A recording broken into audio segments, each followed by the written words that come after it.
Hi all, I hope you're having a good weekend and that things are well.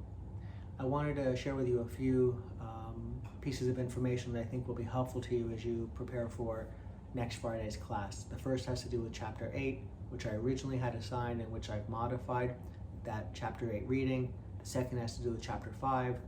The third with the writing assignment. And then the fourth is an optional, something that you all might want to consider as it relates to time management. All right, with regard to the first, Chapter 8, I originally had assigned Chapter 8, Self-Care. I've decided in light of Friday's class, because I'd like to carry over some of our discussion to next Friday's class, to hold off on assigning Chapter 8, reading on self-care, for another week. If you've already read it, if you got to jump ahead, I hope you found it useful, and we certainly will get to it soon enough. However, while you need not read the chapter, there is one page in the chapter that I would like you to look at, and in particular, a diagram. Diagram 8.2. This is the diagram that takes the mindful living flow that this Friday we talked a lot about, and that we're going to continue to integrate into our discussions, and as you all did nicely, integrating it into your way of sort of attending to challenging moments with that diagram sort of helping to illustrate the flow that we experience and the various tools that we might draw upon, settling techniques for in the moment and mindfulness practices for those moments.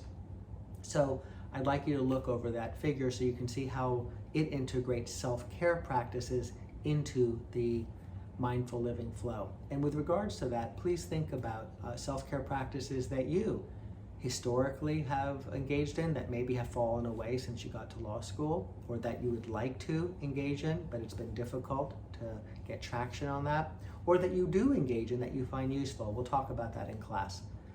All right, Chapter 5.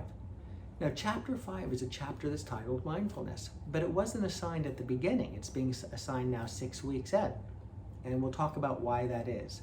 I think you'll find that it will make more sense to you now than it would have if we had read it before, because the chapters on leadership and attention and relaxation and awareness really are the building blocks to understanding more deeply what mindfulness is. And the mindfulness practices that we've been learning, in particular focused attention, body scan, and open monitoring, are many of the building blocks for the cultivation of being more mindfully aware. And so importantly, the practice assignment for this week is to keep practicing focused attention, body scan, and open monitoring, however you choose.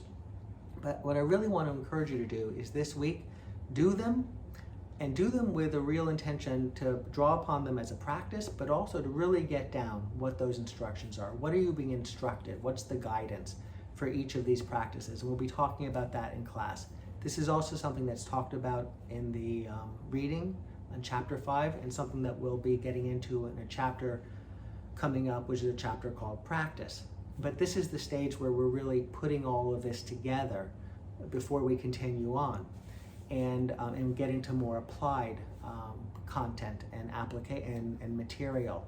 So really take stock of these practices, and whether or not you draw upon a particular practice or any practice for that matter after our class ends, the real invitation is to know what these practices are, to know what they consist of, and as we will in time, maybe sooner than you think, we'll be guiding each other and also guiding ourselves, which brings us to the one practice that you'll do this week, which is not so much a practice. It is talked about in Chapter 5, and as you'll see when you read Chapter 5, even though there is a practice that is introduced, it's not so much a practice as an invitation to just be present for your experience as it just is. And so one day this week, for 6 or 12 or 18 minutes, I would encourage you to do 12 minutes, but if you want to do 6, that's fine. You'll just set a timer for that length of time, and you'll just sit present for your experience as it is. This is talked about in Chapter 5, and we'll be talking about your experience in class. Okay, that's Chapter 5. Now the creative writing assignment that you're doing, building off of Dan Harris's chapter from his book 10% Happier.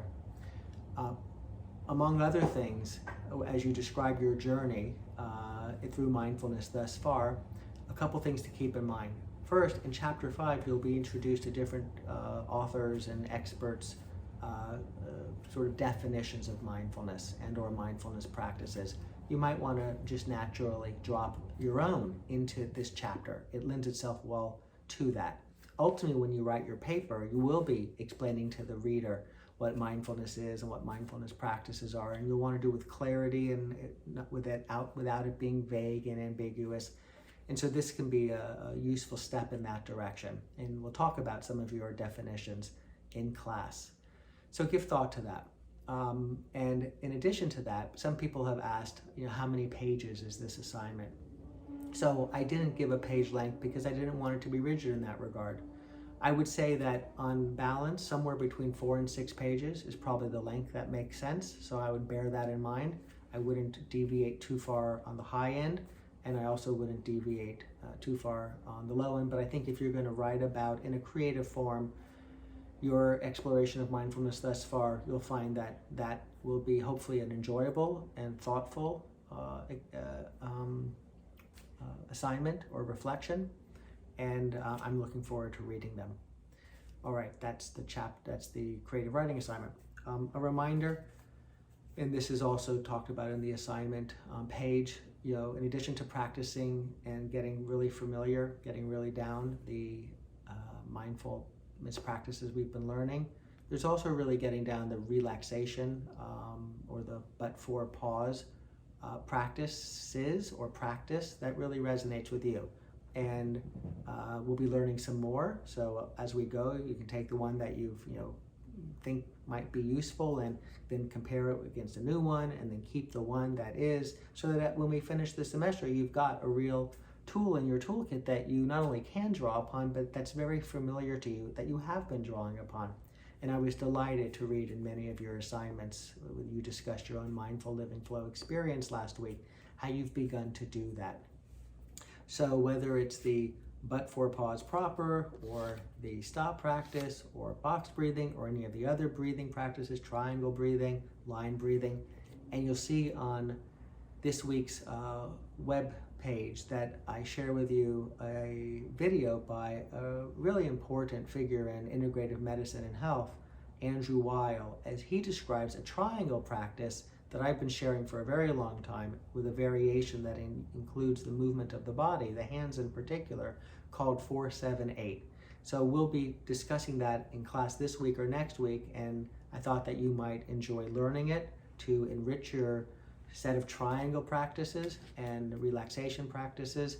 And if you have questions, we can also discuss them in class. So, and the physiological side, as well as whatever else that you might be finding to be useful to you. So I really encourage you to, if you haven't already, cut out the one that you tend to like, or put the stop one at your computer, and put the box breathing in one of your books for the library, and put the but-for pause in your living room, so you can use them in different ways as reminders.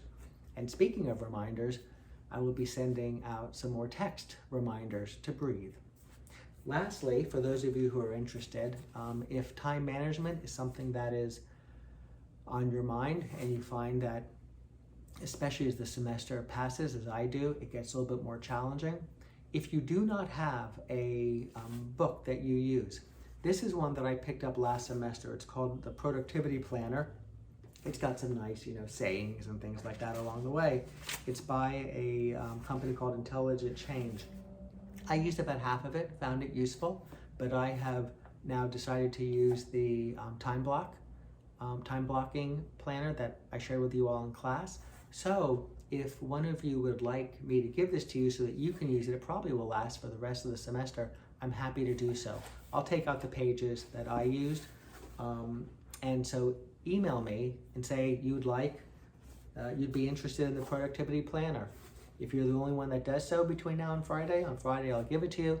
If a handful of you do, I will sort of randomly pull one out and give the planner to the one whose name I pull out. Alrighty, if you have any questions about anything, please let me know. I hope you have a productive and enjoyable week, and I look forward to seeing you on Friday.